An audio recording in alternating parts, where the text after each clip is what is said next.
દાહોદ જિલ્લામાં 3 દિવસના મુશળધાર વરસાદે 408 જેટલા કાચા પાકા મકાનો ધરાશાયી કર્યા છે। 2 લોકોના મોત નીપજ્યા હોવાના અહેવાલ પ્રાપ્ત થયા છે।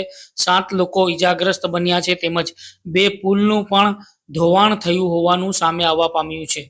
દાહોદ જિલ્લામાં અવિરતપણે 3 દિવસથી ખાબકેલા મુશળધાર વરસાદે ભારે તારાજી સર્જી છે, જેમાં જિલ્લાની નાની મોટી 16 જેટલી નદીઓ 2 કાંઠે વહેતી થઈ હોવાનું અને જિલ્લામાં 83 જેટલા તળાવો પણ છલોછલ છલકાયા છે।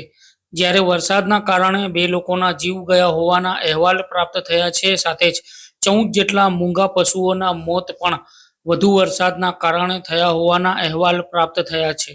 મુશળધાર વરસાદ વચ્ચે કાચા અને પાકા મકાનો મળી કુલ 408 જેટલા આવાસ ધરાશાયી થયા છે। 7 જેટલા લોકોને ઈજાઓ પહોંચવાના પણ અહેવાલ છે। 6 લોકોને રેસ્ક્યુ કરી પાણીમાંથી બહાર કાઢાયા છે અને 23 જેટલા પરિવારોને સહી સલામત સ્થળે ખસેડાયા હોવાના અહેવાલ પણ પ્રાપ્ત થઈ રહ્યા છે।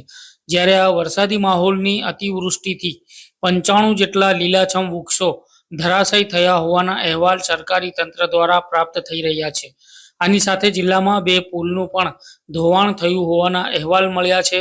આમ દાહોદ જિલ્લામાં મુશળધાર વરસાદે ભારે તારાજી સર્જી છે।